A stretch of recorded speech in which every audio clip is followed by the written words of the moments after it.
Good morning সবাইকে। আমি আবারও ফিরে আসলাম ডেইলি শিলচরে।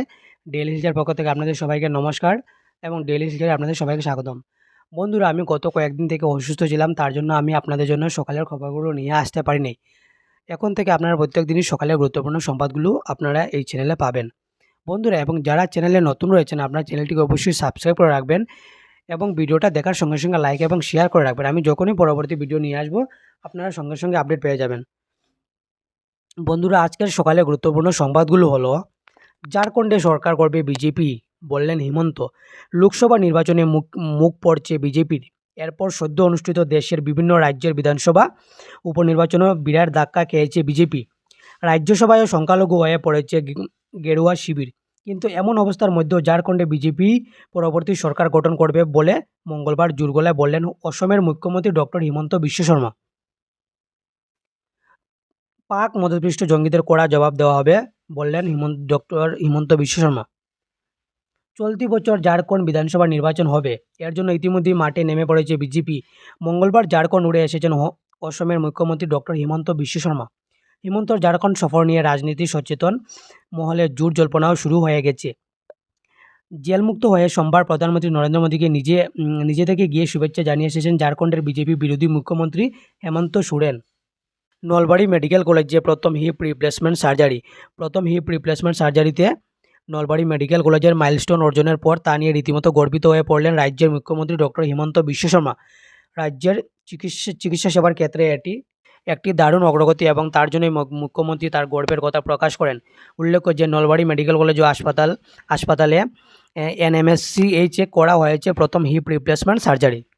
মেঘালয়ে এবার প্রবেশ নিষিদ্ধ হচ্ছে অসমের যানবাহন। কানাপাড়ায় লক্ষণরেখা, পাল্টা হুঙ্কার অসম ট্যাক্সি চালক সংস্থার। কেবল বাঙালি শ্রমিক নয়, এবার অসমের গাড়িও নিষিদ্ধ করার তোড়জোড় চালাচ্ছে সারাকশি মেঘালয় পর্যটন ট্যাক্সি সংস্থা। এই দাবি মেঘালয় সরকার মেনে নিলে অসমে ও মেঘালয়ের যানবাহন প্রবেশ নিষিদ্ধ করা হবে বলে হুমকি দিয়েছে অসম ট্যাক্সি চালক সংস্থা। চলতি বছরে মার্চ এপ্রিল থেকে মেঘালয়ের কাশি ছাত্র সংস্থা তাদের রাজ্যের বাইরে থেকে আসা শ্রমিকদের নিষিদ্ধ করার দাবি তুলছিল। তার মধ্যে মার্চে 2 শ্রমিকের খুন করার অভিযোগ ছাত্র সংস্থার নেতাকে গ্রেফতার করা হয়। এছাড়াও চলতি মাসে পূর্ব জয়ন্তিয়া পাহাড়ে 3 রাজ্যের 2 শ্রমিক সহ 4 জন খুন হয়, যা নিয়ে রাজ্যে উত্তপ্ত পরিস্থিতি। এই পরিস্থিতি শান্ত হতে না হতেই ইনার লাইন পারমিটের নামে ছাত্র সংস্থা বিশেষ গেট বসিয়েছে রাজ্যের বিভিন্ন জেলায়। গাড়িতে আসা প্রত্যেক ব্যক্তিকে আইএলপি দেখাতে হচ্ছে। তা নিয়ে থাকলেই ফেরত পাঠাচ্ছে তাদের। এখানেই শেষ নয়, কয়েকদিন আগেই সারা কাশী মেঘালয় পর্যটন ট্যাক্সি সংস্থা পর্যটন মন্ত্রী পল লিংডুকে একটি স্মারকপত্র দিয়ে জানায় রাজ্যে 3500টি গাড়ি পর্যটকদের নিয়ে তাদের রাজ্যে বিভিন্ন পর্যটন স্থলে ঘুরে বেড়ায়, যার মধ্যে 1100 তাদের রাজ্যের গাড়ি, বাকি অন্য রাজ্যের। এখানেই শেষ নয়, সমগ্র রাজ্যে 5100টি গাড়ি আছে, যার মধ্যে 4000 গাড়ি যাত্রী ছাড়া ঘুরে বেড়াচ্ছে। ফলে লোকসানের মুখে পড়তে হচ্ছে তাদের। সংস্থার দাবি রাজ্যের বাইরের গাড়ি মেঘালয়ের পর্যটনস্থলে নিষিদ্ধ করা হোক। এই বিষয় নিয়ে পর্যটন মন্ত্রী 18 জুলাই থেকে একটি বৈঠকে বসবেন, তারপরেই সিদ্ধান্ত নেবেন। বিনা বৃষ্টিতেই আচমকাই লঙ্গাই নদীতে জলস্ফীতি, বাঙ্গা বাঁধ দিয়ে ঢুকছে জল, ফের বন্যাতঙ্ক করিমগঞ্জে। বিনা বৃষ্টিতে আচমকাই লঙ্গাই নদীতে মারাত্মক জলস্ফীতি দেখা দিয়েছে। বাঙ্গা বাঁধ দিয়ে নদীর জল জনপদে ঢুকতে শুরু করেছে। এতে নতুন করে বন্যার আশঙ্কা দেখা দিয়েছে করিমগঞ্জে। আতঙ্কে জেলার মানুষ। গত সপ্তাহে লঙ্গাই নদীর জল বিপদসীমা থেকে প্রায় 2.5 মিটার নিচে নামলেও রহস্যজনক কারণে বাঁধ মেরামতির কাজে হাত দেয়নি বিভাগীয় কর্তৃপক্ষ। বাঘা বাঁধের জন্য সম্প্রতি দুবার বিধ্বংসী বন্যায় জেলার মানুষ সর্বশাস্ত্র হলেও এখনও নিষ্ক্রিয় জলসম্পদ বিভাগ ও জেলা প্রশাসন।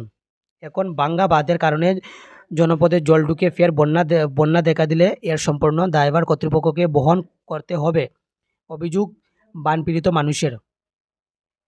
অবশ্যই জলসম্পদ বিভাগ বাঙ্গা বাঁধ অস্থায়ীভাবে মেরামতির চূড়ান্ত প্রস্তুতি নিতেই আচমকা নদীতে জলস্ফীতি দেখা দেওয়ার শেষ পর্যন্ত বাঁধ মেরামতির কাজে হাত পড়েনি। কর্তৃপক্ষের চূড়ান্ত খামখেয়ালিপনার দারুণ ফের বন্যার কবলে পড়েছেন জেলার কয়েক লক্ষ মানুষ। মিজোরাম পাহাড়ি অববাহিকার জল সোজা নেমে এসে ইতিমধ্যে নদীতে মারাত্মক জলস্ফীতি দেখা দিয়েছে। জেলার প্রধান 3টি নদী ফুসছে। বর্তমানে লঙ্গাই, সিংলা ও কুশিয়ারা নদীর জল বিপদসীমার উপর দিয়ে বইছে। এদিকে লঙ্গাই নদীতে মারাত্মক জলস্ফীতি দেখা দেওয়ায় দক্ষিণ করিমগঞ্জের ইলাসপুর জিপির চেংজুরিপাড় ও নিলামবাজার জিপির বড়িবন্ধে বড়িবাঁধে ভেঙে যাওয়া বাঁধ দিয়ে মঙ্গলবার দুপুর থেকেই নদীর জল জনপদে ঢুকতে শুরু করেছে। এতে দক্ষিণ করিমগঞ্জের বিস্তীর্ণ এলাকা প্লাবিত করছে বলে খবর পাওয়া গেছে। বানপীড়িত মানুষের অভিযোগ, গত সপ্তাহে তেমন বৃষ্টি না দেওয়ায় নদীর জল বিপদসীমা থেকে প্রায় 2.5 মিটার নিচে নেমে গিয়েছিল। তখন ওই বাঁধ মেরামতির দুর্দান্ত সুযোগ ছিল। সবাইকে ধন্যবাদ বন্ধুরা। আমি আবারও পরবর্তী ভিডিও নিয়ে আসবো।